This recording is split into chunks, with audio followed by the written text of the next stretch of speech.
একজন হলো আবু জাহেলের জন্য দোয়া করতেছি, আর একজন হলো সৈয়দনা ফারুক আজমের জন্য, ওমরের জন্য দোয়া করতেছি।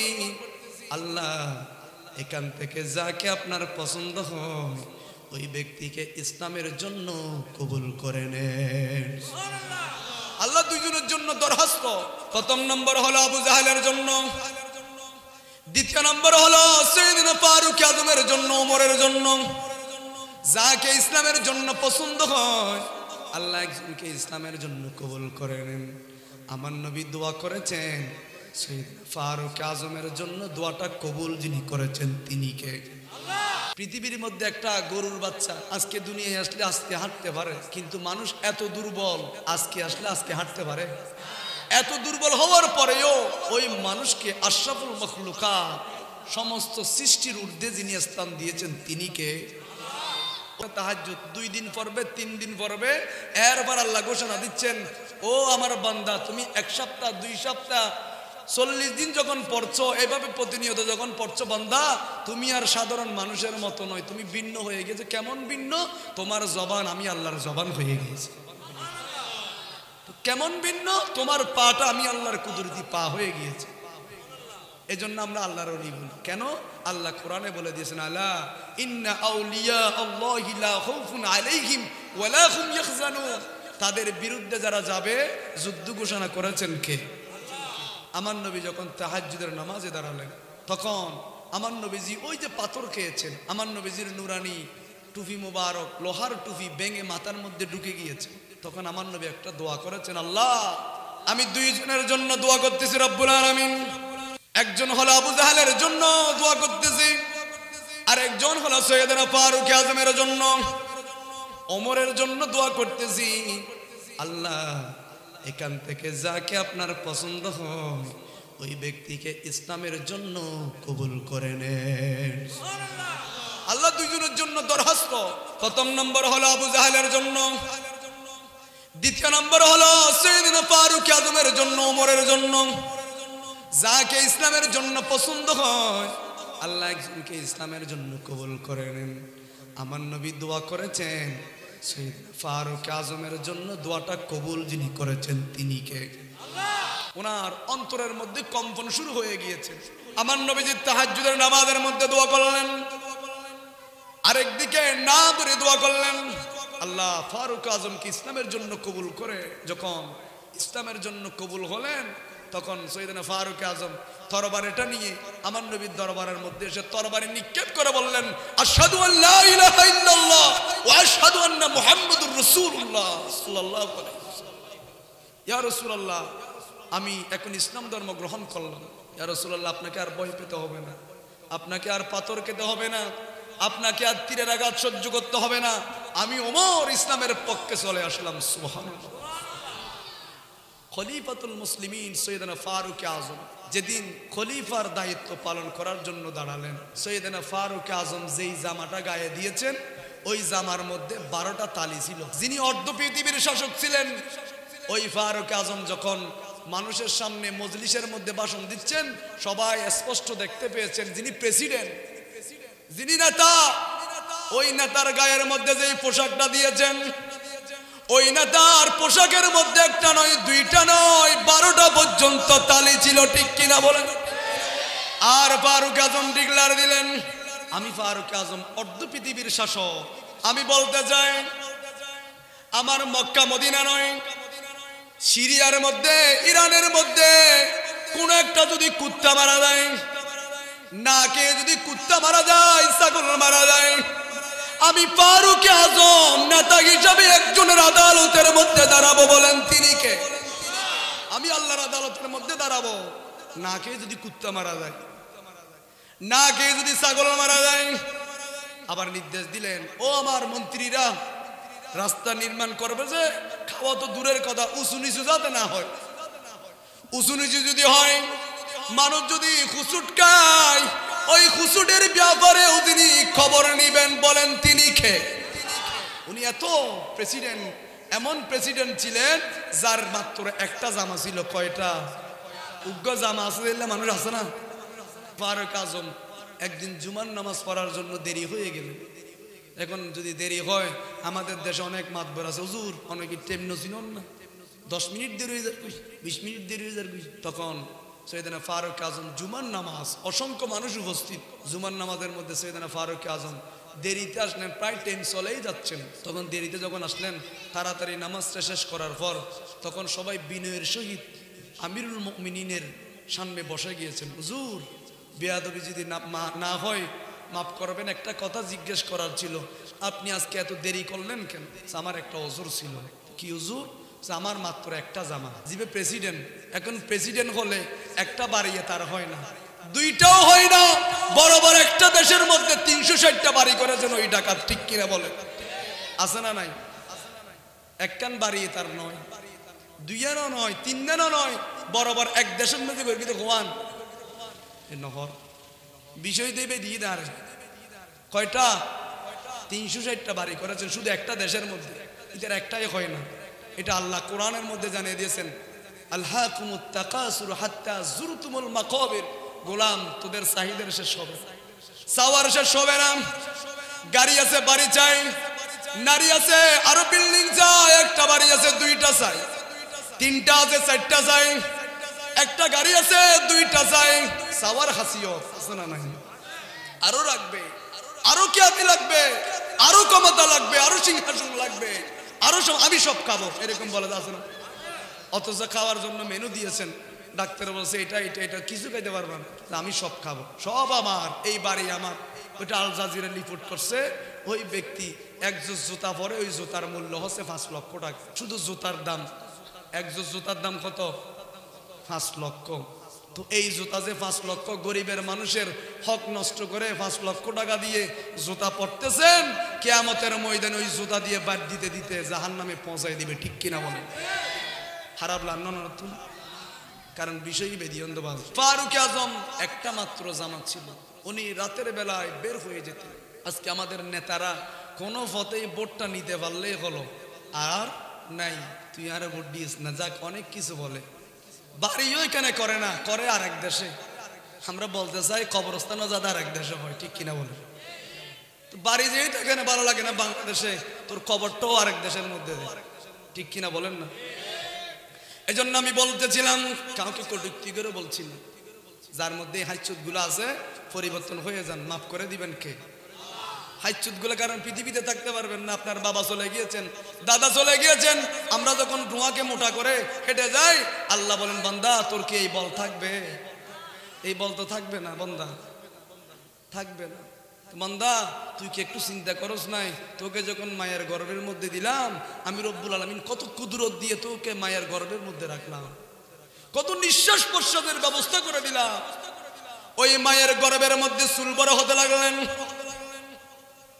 ভ্রমর বড় হতে লাগলেন, কিন্তু মায়ের গর্ভের মধ্যে আপনাকে দাঁত যিনি দেয় নাই, বলেন তিনি কে? দাঁত দেয় না, আল্লাহ দাঁত কেন দেন না?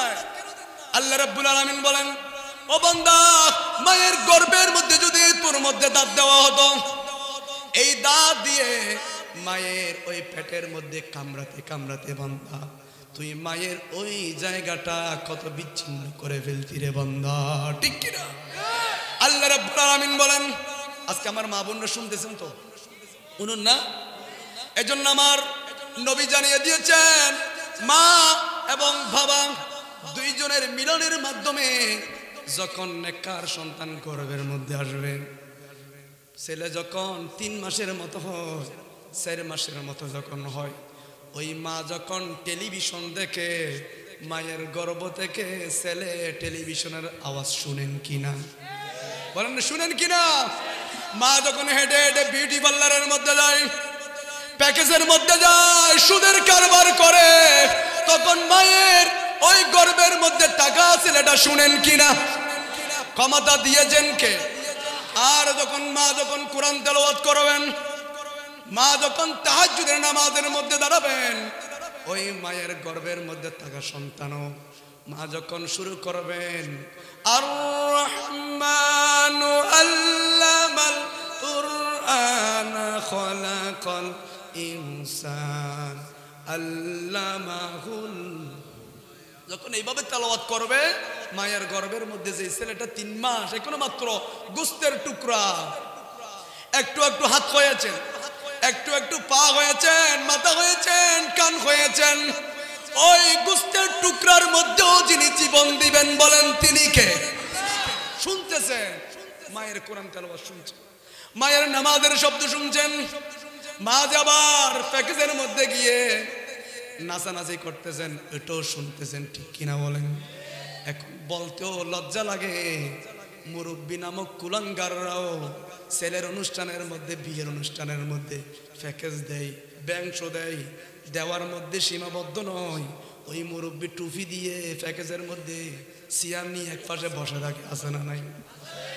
আর রিকে নদাজ পারে, কিন্তু জিজ্ঞা দেখিয়া তো লোক ওই বিয়ের মধ্যে ড্রিঙ্কস, অপবিত্র মাদকের ব্যবস্থা করে। আমার বহুত বড় লোক, কিন্তু মদের ব্যবস্থা করি, এক সাইডে মদ দিয়ে কি ওটা ফুচকা, ওটা কি এটা আরেকটা, অথচ মরি গেলে কি মানুষের দুটি আইতে নদে, মরি গেলে কি সামনে মানুষ দরবার মরি যেতে পারে বুঝে ইতার ফবর দুটিয়া ভাই ফর বিয়ে কি দিয়ে দিন মদর মদ শহরে আছে, কিন্তু বানাইয়া হতেন হতে গ্রামত তোরা তো অবাক লাগিতে পারে।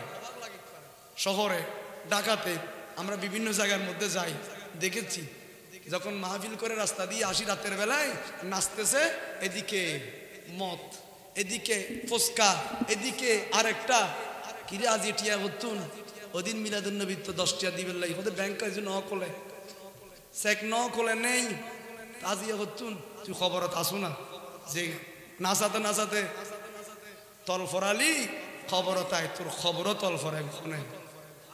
আরো জোরে বলেন আল্লাহ আমাদেরকে এই সমস্ত পরিবার থেকে হেফাজত করুক। আর মুরব্বীও বলে, ও মুরব্বী তোমার ফুয়া, আর ফুয়া বড় নেতা, আর ফুয়ার গর্জনে থানা পর্যন্ত হাফে, আছে না নাই?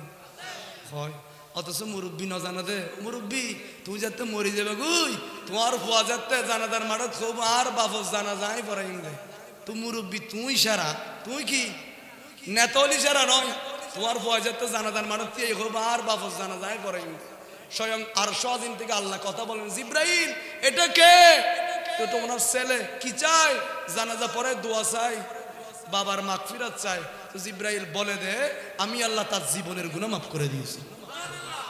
এই জন্য সেরা বাবা তারা যাদের সন্তানগুলা 5টা সন্তান থাকবে, 2টা থাকবে, একটা ছেলেকে ইঞ্জিনিয়ার বানাবে আর একটা ছেলেকে আলেম বানাবে, হাফেজ বানাবে।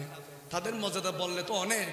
আলেমের জন্য শুধু মানুষ দোয়া করে তাই নয়, জিন দোয়া করে তাই নয়, সমুদ্রের মাছ পর্যন্ত দোয়া করে। আরো জোরে বলেন না, শুধু মাছ দোয়া করে তাই নয়। ইমাম গাজ্জালি বলেন আলেমরা হক্কানি আলেমরা যখন রাতের বেলায় ঘুমায়, আর একজন বাল মানুষ আবেদ মানুষ আর কি ইবে পুরো রাত তাহাজ্জুদ নামাজ পড়লে যেই সওয়াব হবু, ওই আলেমী ঘুম দিলে ইয়াত আরো বেশি সওয়াব হবু। এই জন্য আলেম বানানোর প্রয়োজন আছে না?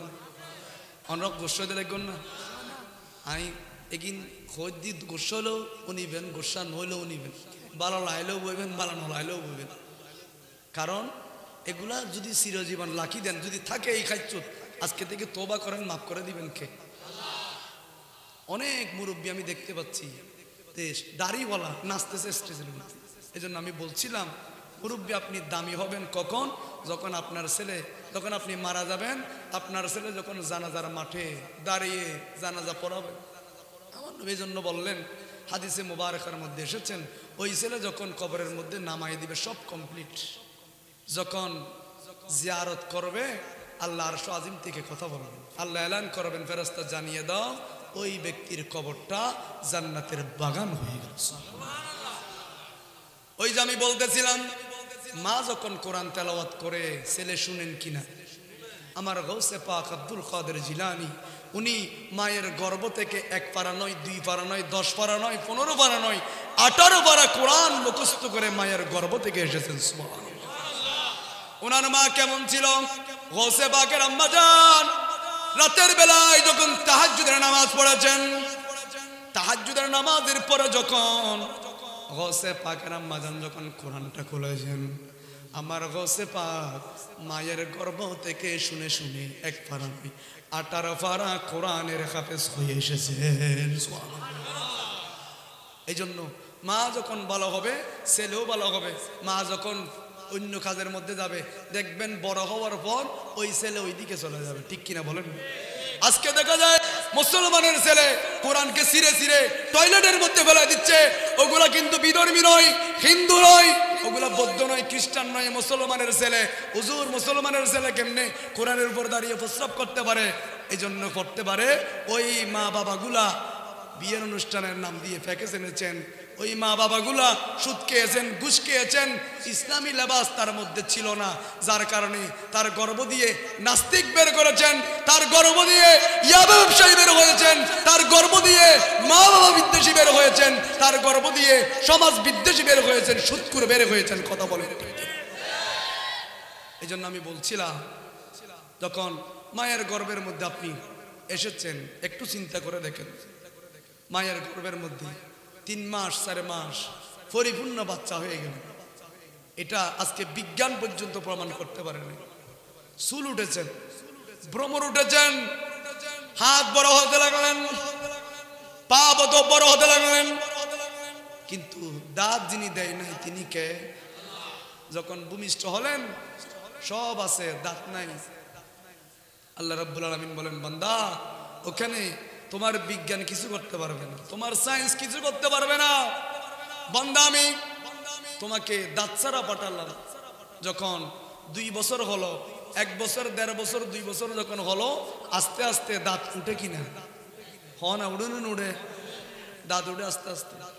এখন আস্তে আস্তে কিছু কিছু জিনিস খেতে পারে। 8 বছর 9 বছর যখন হয়েছেন শক্ত হাড্ডি চাবাতে চাই, পারে না, ওই দুধ দাঁত, সেজন্য আস্তে আস্তে দাঁতগুলোও পড়ে গিয়েছেন। একদম শক্ত মজবুত দাঁত ওই স্থানের মধ্যে দিয়েছেন কে? এজন্য রব্বুল আলামিন বলেন, যেই দাঁতটা উঠেছিল ওই দাঁত কিন্তু তোমাকে বলে বলে যাবে না। একটা সার্টেন পিরিয়ড শেষে বয়স যখন 70 বছর হবে, 80 বছর যখন হবে, ওই দাঁতগুলা, যেই দাঁতগুলা তুমি হাড্ডি খেতে পারতে, একদম শক্ত জিনিসকে চাবিয়ে ফেলতে পারতে, ওই দাঁতগুলা 70-80 বছর হলে তোমাকে না বলে এমনিতেই কোথায় যাবে? এরপর রব্বুল আলামিন বলেন, যেই দাঁত চলে গেল, মুখের মধ্যে কালো দাড়ি সাদা হয়ে গেল, কিছুদিন লাঠি দিয়ে বদ দিয়ে দিয়ে হাঁটতে লাগলে।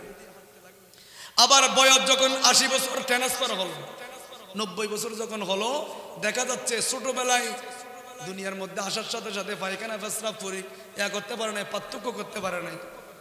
যখন 90 বছর 20 বছর যখন বাড়িয়ে দিলেন, 110 বছর 100 বছর যখন হলো, জায়গার মধ্যে প্রস্রাব করে, জায়গার মধ্যে পায়খানা করে। আছে না? ক্ষমতা আছে।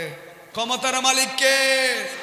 রাস্তা দিয়ে বের হলেন, হেঁটে হেঁটে হেঁটে হেঁটে কিছু দূর যখন গেলেন, দেখা যাচ্ছে গড় থেকে কান্নার আওয়াজ, খাবার নাই, কান্নার আওয়াজ যখন আমিরুল মুমিনিনের কানের মধ্যে আসলেন, উনি দেরি করে নাই, অবুক আমার জবানায়, আমার খেলাফতের এই কালে যদি একজন মানুষ অনাহারে মারা যায়, তাহলে কিয়ামতের ময়দানে খোদার আদালতের মধ্যে যিনি আসামি করে দাঁড় করাবেন তিনি কে? তাড়াতাড়ি দূর দিয়ে রাষ্ট্রীয় কোষাগার থেকে আটার বস্তা মাথার মধ্যে নিয়ে দূরতে দূরতে ওই মানুষের ঘরের মধ্যে দিয়ে আসলেন, নিজের কাঁধের মধ্যে নিয়ে। ওই ফারুক আজম যখন রাস্তা দিয়ে বের হলেন, রাত যখন গভীর হলেন, গাছ ঘুমিয়ে গিয়েছেন, পশু ঘুমিয়ে গিয়েছেন, ফাঁকি ঘুমিয়ে গিয়েছেন, ওই সময় খলিফাতুল মুসলিমিন মাটির মধ্যে একটু বসলেন আর মাটিটা ধরলেন। মাটি ধরে ধরে কান্না করে বললেন, ও আমিরুল মুমিনিন, যদিও বা তুমি খলিফাতুল মুসলিমিন, এই মাটির নিচে হবে তোমার জায়গা, যেখানে কোনো ক্ষমতা চলে না, যেখানে কারো কোনো ক্ষমতা চলে না, যেখানে কোনো মিডিয়া চলে না, যেখানে কোনো বায়া চলে না, একজনের ক্ষমতা চলবে, বলেন তিনি কে? এজন্য আমিরুল মুমিনিন 2 চোখের পানি ছেড়ে কান্না দিয়ে মাটি ধরে ধরে কান্না করতেছে। ও আমিরুল মুমিনিন, তুমি যদিও বা অর্ধ পৃথিবীর শাসক, তোমার জায়গা হবে মাটির নিচে, কিনা বলেন? তোমার জায়গা হবে মাটির নিচে। এজন্য সৈয়দনা ফারুক আজম বলেন, ও দুনিয়ার মানুষ, মরার আগে একবার মরে দেখো, দেখবে কেউ নাই। সকালবেলা যদি মারা যান, দুপুর বেলায় মাইকের মধ্যে এলান করা হবে, সাবাজুরি নিবাসী অমুকের ভাই, অমুকের ছেলে আজকে সকালের সময় ইন্তেকাল করলেন, আজকে আসরের সময় তার জানাজা। সবাই ছুটে আসবেন, আত্মীয় স্বজন ছুটে আসবেন, সবাই ছুটে আসবেন আপনাকে দেখার জন্য, ঠিক কিনা বলেন? আমিরুল মুমিনিন বলেন, মরার আগে একবার মরে দেখ, দেখবি মা তোর আপন হবে না, বাবা তোর আপন হবে না, বোন তোর আপন হবে না, বন্ধু আপন হবে না, একমাত্র কবরের মধ্যে আপন হবে আপনি যা আমল করবেন। নামাজ আপন হবে, রোজা আপন হবে, আমার রহমতুল লিল আলামিন আপন হবে, ঠিক কিনা বলেন? কবরের মধ্যে এটাই চলবে। এই জন্য বুখারীর মধ্যে একটা হাদিস এসেছে যে একজন জাহান্নামের মধ্যে জ্বলতে জ্বলতে একদম ওনার শরীরটা কয়লা হয়ে গিয়েছে। যে জাহান্নামীদেরকে যেই শাস্তিগুলো দেওয়া হবে, এটা কি দুনিয়ার শাস্তির মতো? এদের উপর কিছু বড় বড় পাথর ফেলাবে, পাথরেরটা তাৎক্ষণিক ফেলাবে না, সাথে সাথে ফেলাবে না, পাথরেরটা নাকি এখনো পর্যন্ত উপর দিক থেকে পড়তেছে, এত ব্যাগে পাথরটা পড়তেছে, এখনো পড়তে আছে, কিয়ামত পর্যন্ত পাথরটা কি হবে? পড়তেই থাকবে। যারা জাহান্নামে যাবে ওই ব্যক্তিদের শরীরের উপর যে পাথরটা ফেলানো হবে, এটা তাৎক্ষণিকভাবে নয়, এটা এখনো পড়তেছে, এখনো শূন্যের উপর এখনো ব্যাগ নিয়ে পড়তেছে। এই পাথরগুলা এত স্পিডে পড়ার প্রয়োজন নেই। যদি মানুষের শরীরের উপর দেওয়া হয়, মানুষের শরীর খুঁজে পাওয়া যাবে? বলেন না, পাওয়া যাবে? ওইরকম যারা জাহান্নামে যাবে, বুখারীর মধ্যে হাদিসটা এসেছে, তখন আল্লাহ রাব্বুল আলামিন বলবেন, ও জিবরাইল, ও আমার ফেরেশতারা, যারা জাহান্নামে গিয়েছেন, আমার মন চায় ওই ব্যক্তিদেরকে একটু জান্নাত দেওয়ার জন্য। আরো জোরে বলেন না, আমার মন চায় ওই ব্যক্তিদেরকে একটু জান্নাত দেওয়ার জন্য। তখন আল্লাহ রাব্বুল আলামিন বলবেন, ও আমার ফেরেশতারা, ওই ব্যক্তির কাছে একটু গিয়ে দেখো যারা জ্বলতে জ্বলতে কয়লা হয়ে গিয়েছেন, আগুন হয়ে গিয়েছেন, ওদের কাছে একটু গিয়ে দেখো, একটু জিজ্ঞেস করো, কোনোদিন কি অন্তরের মধ্যে ভয় আসার কারণে আমি রবকে কি কোনোদিন একবার সিজদা করেছেন? ওই জাহান্নামীর কাছে ফেরেশতা গিয়েছেন, ও জাহান্নামী, আল্লাহ বলেছেন কোনোদিন কি একটু ভয় হলেও, অন্তরের মধ্যে ভয় আসার কারণ হলেও একবার কি আল্লাহকে সিজদা করেছো? ওই জাহান্নামী বলবে, না, আমি সিজদা করি নাই, আমি মুসল্লি ছিলাম না, আমি নামাজ কায়েমকারীদের সাথে ছিলাম না, আমি সুযোগ হলে নেতার পিছনে পিছনে স্লোগান দিতে থাকতাম। এই জন্য আমার নবী বলেন, তুমি যার সাথে থাকবে দুনিয়ার মধ্যে, যাকে মহাব্বত করবে, কিয়ামতের ময়দানে তোমাকে ওই ব্যক্তির সামনে তুলে দেওয়া হবে। যাকে মহাব্বত করবে ওই ব্যক্তি তোমার সাথে থাকবে। আর আপনি যদি আমার রহমতুল লিল আলামিনকে মহাব্বত করে, দেখবেন মদিনার রাসূল আপনার সামনে এসে উপস্থিত হয়ে যাবে। সুবহানাল্লাহ। আমার নবী থাকলে আর কোনো ভয় আছে? এজন্য রব্বুল আলামিন বলেন, আসা আইয়াবাসাকা রাব্বুকা মাকামান মাহমুদা। আমার নবীজির জন্য কিয়ামতের ময়দানে স্টেজ যিনি বানাবেন, বলেন তিনি কে? আমার নবীর জন্য স্টেজ হবে, আমার নবীর সাথে কারো তুলনা হয় না।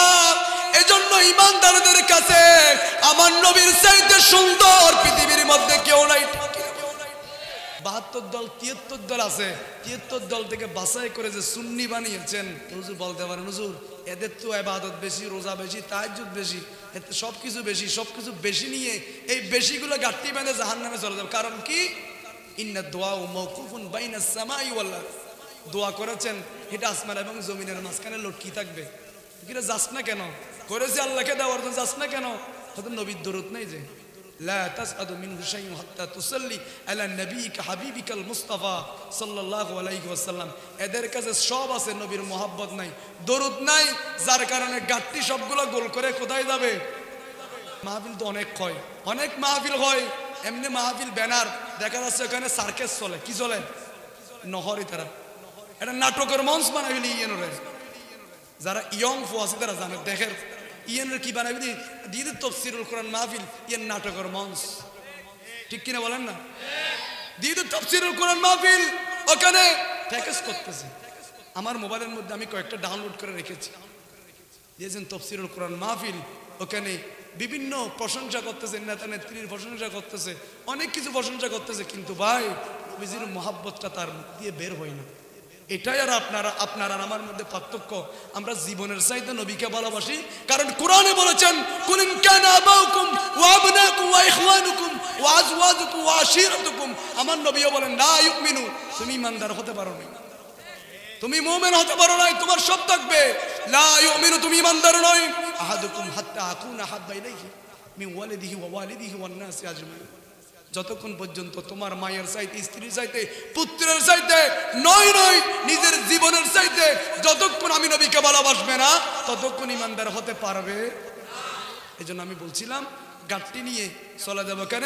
আমরা নবীজির মহাব্বত থাকার কারণে কবরে যখন দেওয়া হবে তখন জিজ্ঞেস করা হবে নবীকে চিনো কিনা?